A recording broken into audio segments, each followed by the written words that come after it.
Pessoal, espero que estejam todos bem. Bom, vamos dando continuidade com mais uma videoaula da nossa disciplina de otimização de processos industriais, ainda continuando o estudo de métodos determinísticos de otimização, certo?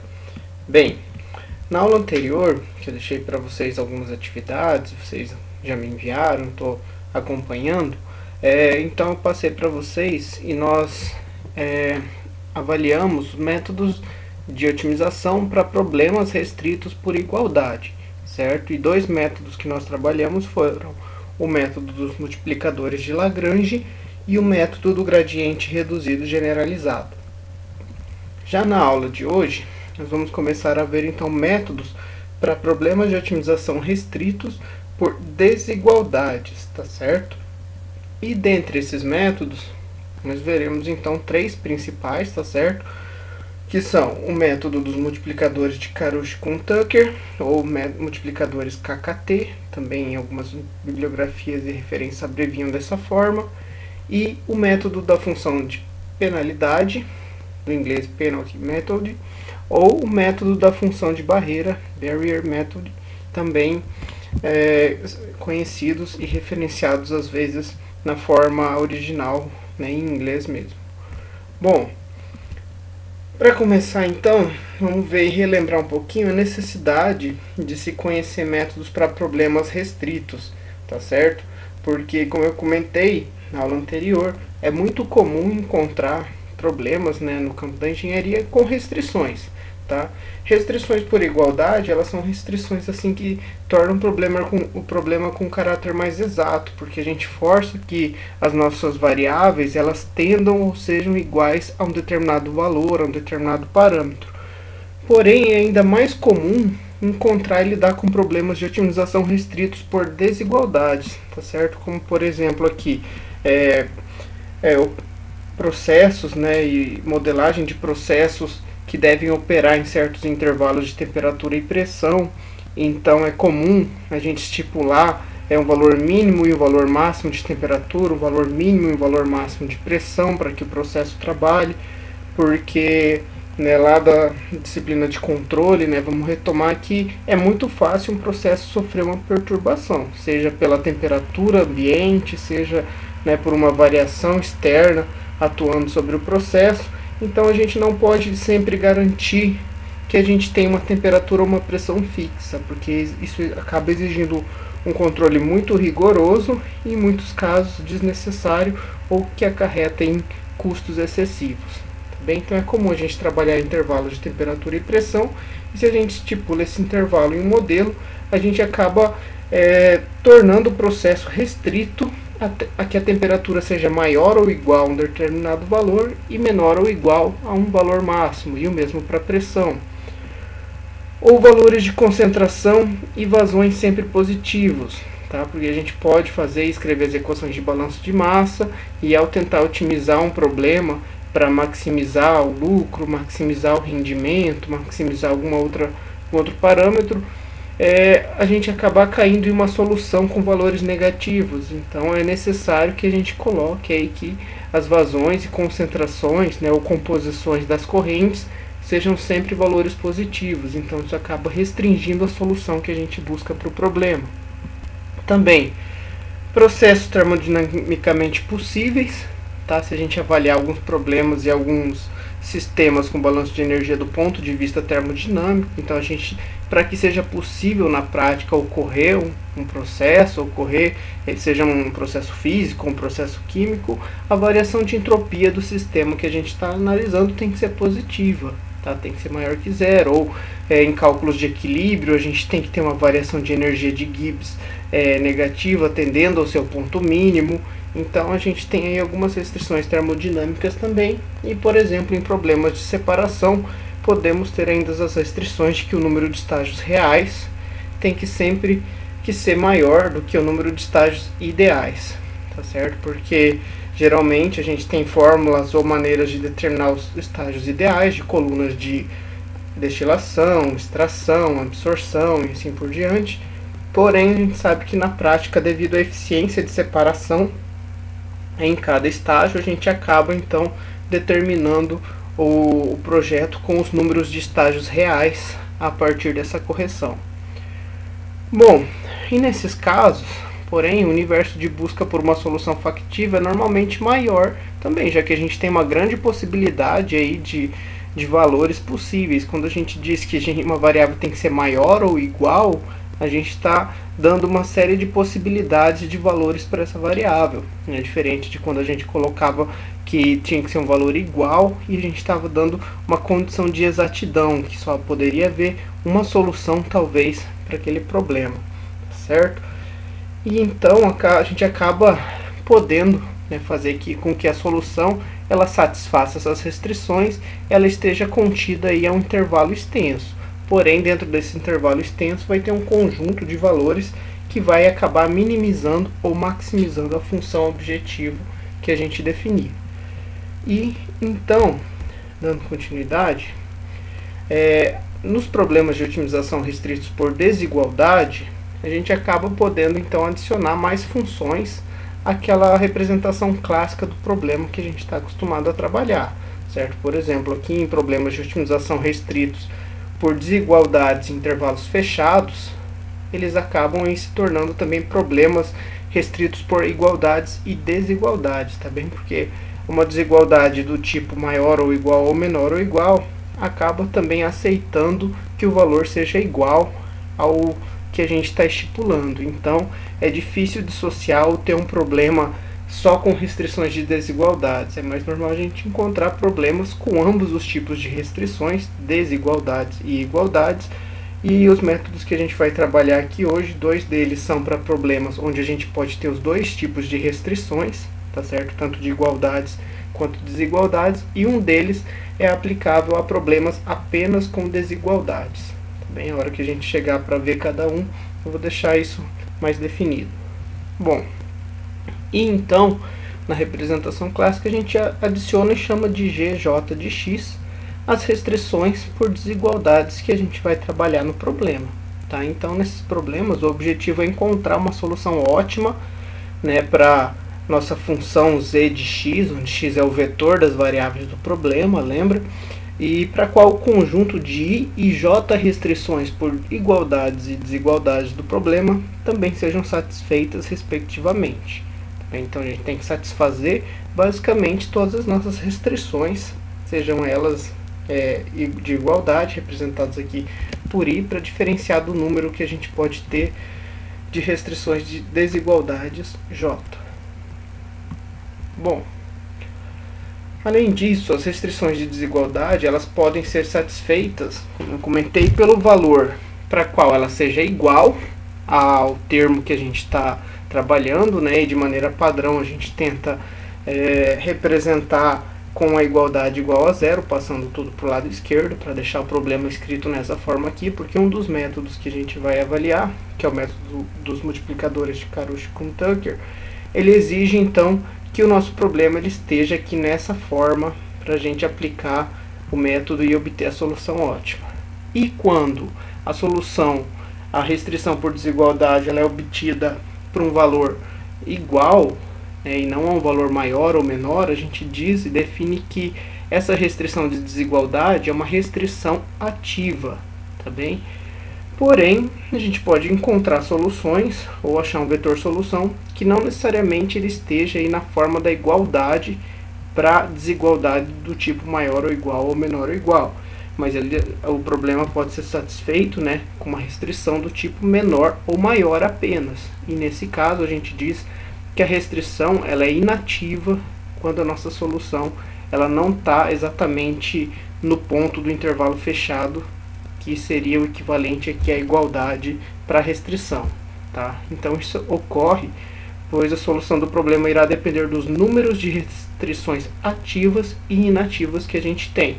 Então essa é uma verificação que a gente precisa fazer no início do problema e que o método vai acabar levando em consideração na hora de avaliar se as restrições são satisfeitas ou não. Bem, então se a solução retornar um valor que iguale a restrição de desigualdade, essa restrição de desigualdade é dita ativa. E se a solução não está no ponto de igualdade, e sim no restante do intervalo, a restrição é dita inativa.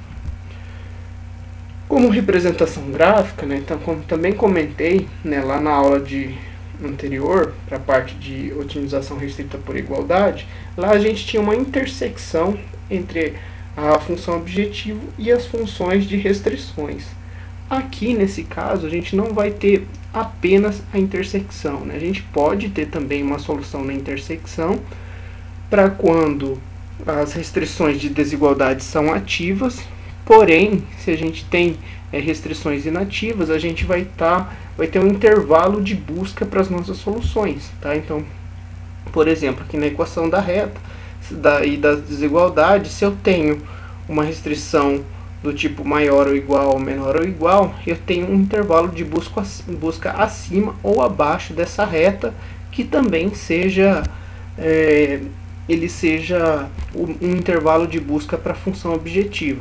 Porém, para essa outra função, por exemplo, onde que a gente tem uma restrição com um plano, a gente pode ter todo o intervalo, um conjunto para um lado do plano ou para o outro lado do plano. Né? Se as restrições forem inativas, se ela for ativa, ela vai estar exatamente sobre o plano, mas isso a gente só vai descobrir na hora que a gente tentar resolver o problema. E daí nós abordaremos, né, nessa aula aqueles 3 métodos que eu comentei. O método dos multiplicadores de Karush-Tucker, o método da função de penalidade e o método da função de barreira.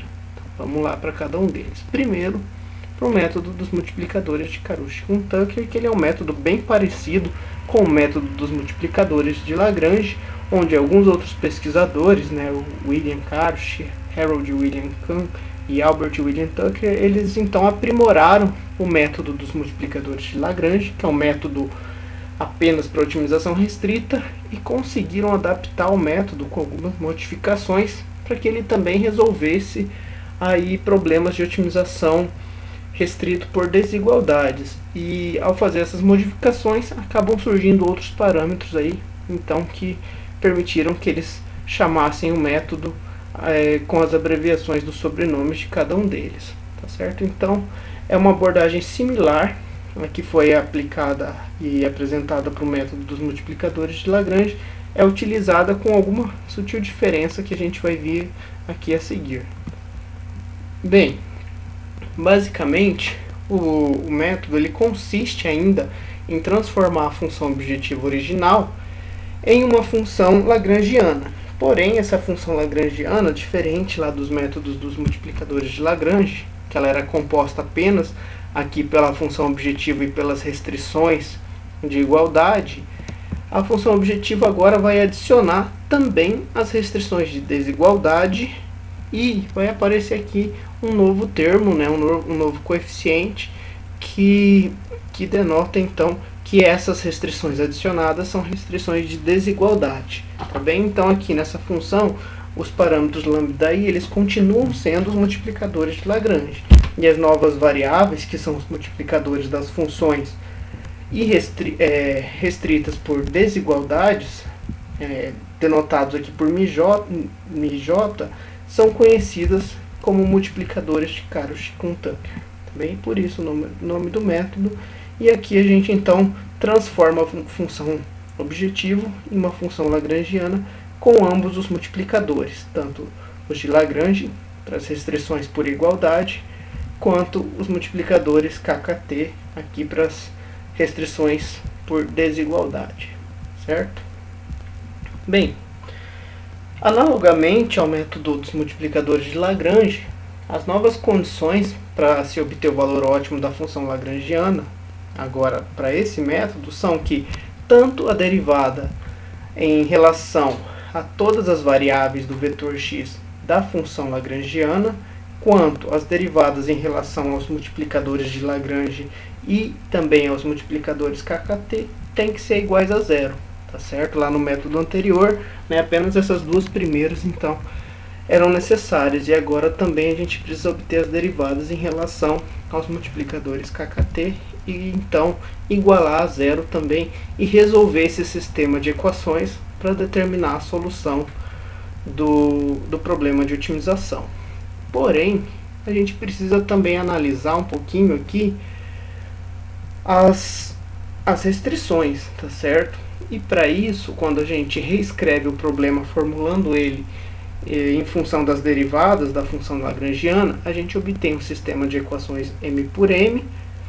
E se a gente tentar resolver o problema nessas condições, ela pode acabar não existindo, tá certo? Porque uma vez que elas implicam que todas as condições de desigualdade são ativas, tá certo? Se a gente dizer aqui que o diferencial da função de restrição por desigualdade é igual a zero, necessariamente eu estou buscando para um ponto no qual a minha restrição é ativa, tá certo? Para o ponto de igualdade, mas às vezes a solução não é para um valor da restrição ativa, e sim para um valor da restrição inativa, né? Buscando no intervalo maior ou no intervalo menor.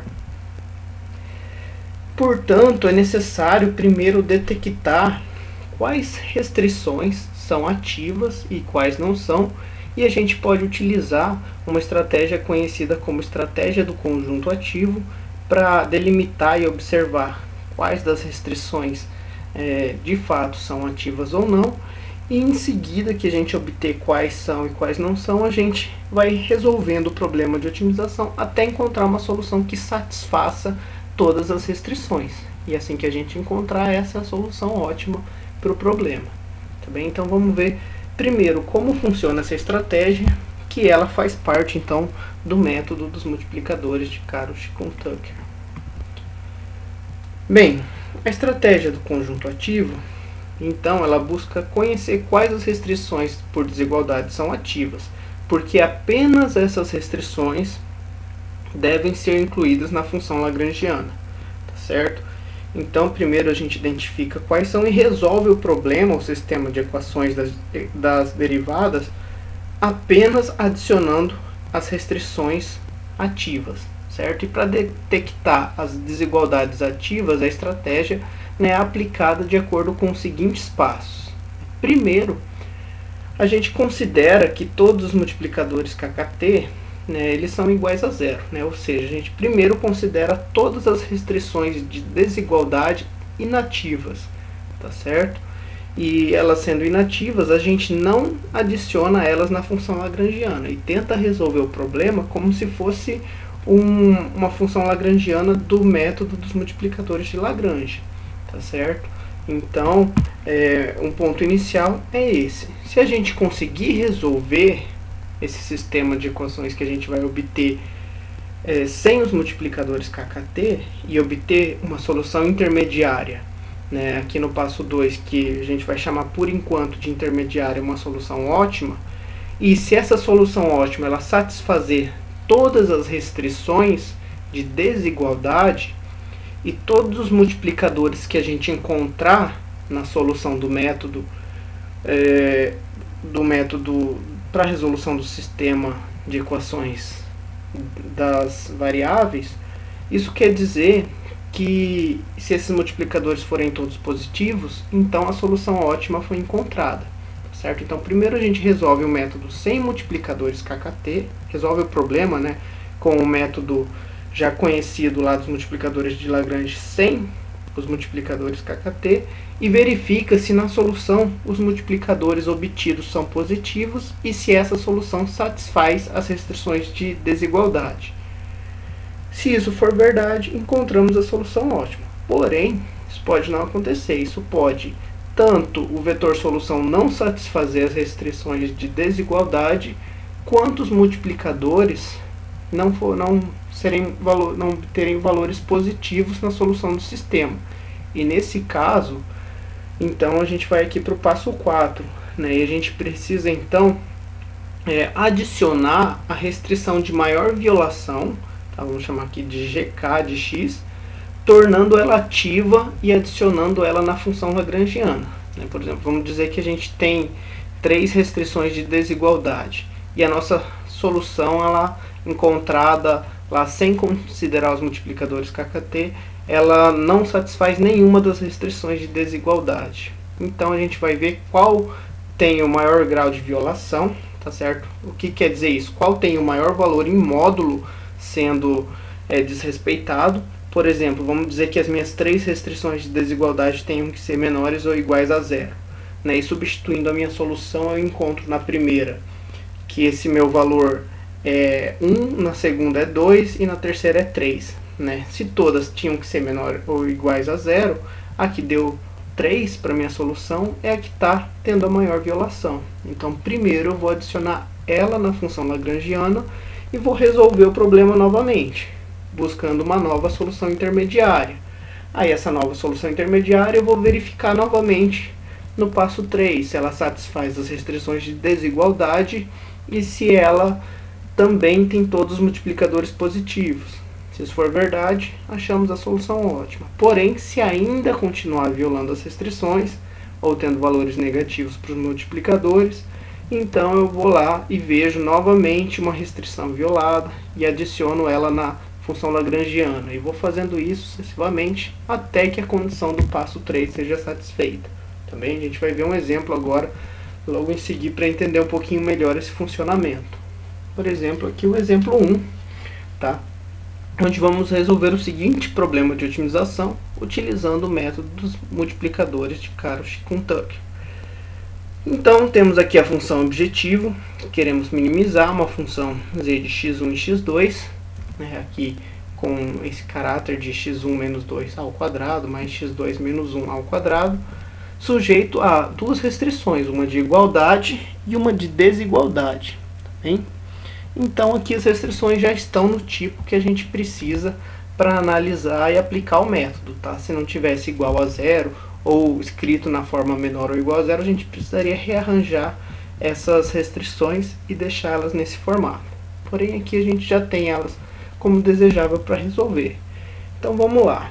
Bom, primeiro a gente resolve, né, considerando os multiplicadores KKT iguais a 0, ou seja, resolve o problema como se fosse resolver pelo método dos multiplicadores de Lagrange que nós vimos lá na aula anterior.